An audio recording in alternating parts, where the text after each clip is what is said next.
अकबर बादशाह के एक शहजादे की शहर के एक प्रतिष्ठित साहूकार के लड़के से घनिष्ठ मित्रता थी। वो सारा दिन अपने मित्र के साथ सैर सपाटा किया करता था। दोनों कोई काम धाम नहीं करते थे, इसलिए अकबर बादशाह तथा साहूकार को यह मित्रता पसंद नहीं थी। दोनों ही चाहते थे कि इनकी मित्रता टूट जाए ताकि दोनों ही किसी काम धंधे में ध्यान लगाएं। इन दोनों की मित्रता कैसे भांगो, इस विषय पर एक दिन बादशाह विचार कर रहे थे, तभी बीरबल वहां पहुंच गए। उन्हें देख अकबर बहुत खुश हुए और पास बैठाकर बोले, साहूकार के पुत्र तथा शहजादे की दोस्ती किसी न किसी तरह से छुड़ानी चाहिए।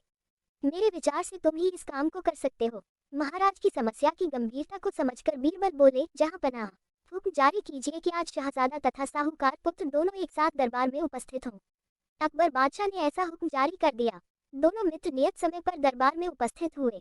कुछ देर तक इधर उधर मन बहलाव की बातें होती रहीं। जब बीरबल ने देखा कि अब शहजादे का मन यहाँ नहीं लग रहा है, तो उन्होंने उसके साहूकार मित्र के पास जाकर उसके कान में फुसफुसा कर कुछ कहा।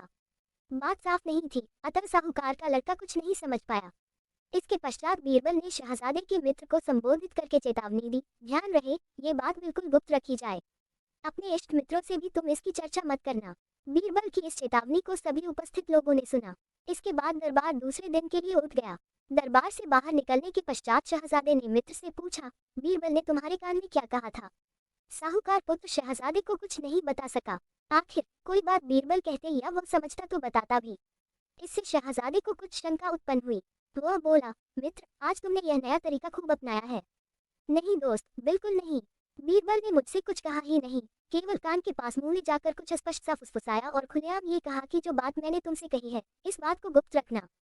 साहूकार मित्र ने शहजादे को समझाते हुए कहा, लेकिन शहजादे को उसकी बात पर विश्वास नहीं हुआ।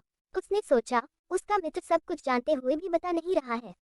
शहजादे के दिल में संशय पैदा हो गया। धीरे धीरे दोनों के दिलों में एक दूसरे के प्रति अविश्वास का गहरा पर्दा खींच गया।